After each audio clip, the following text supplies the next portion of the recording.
So Dr. Pandit, a couple of questions for you. Daga is asking, Mr. Rajendra Daga, that the antibodies, we develop antibodies against coronavirus. How are the antibodies developed from vaccine different from the ones which are developed from contact, Dr. Pandit? You are muted, Dr. Pandit. You are muted. Rahul, you are muted.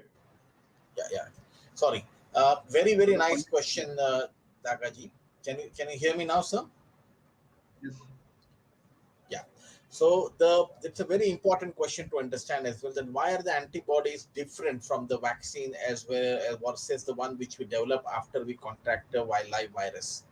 Well, when we contract a disease, when we contract any viral disease, not just COVID, but let's say H1N1 influenza, whatever it is, the body has its own protective mechanism.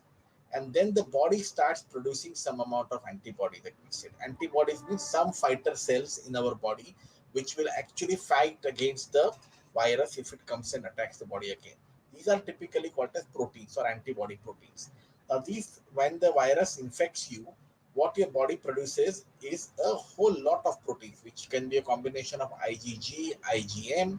But what is important is the proteins which will actually neutralize the virus when you have an infection again. And that's called as a neutralizing vaccine, neutralizing antibodies.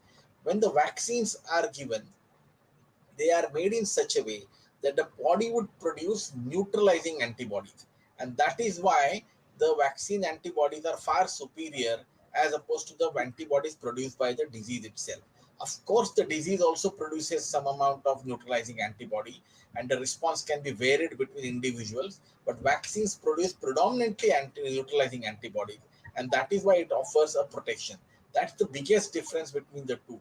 And that's why we say that even if you've had COVID-19, wait for 3 months, and then after that, go ahead with your vaccination schedule.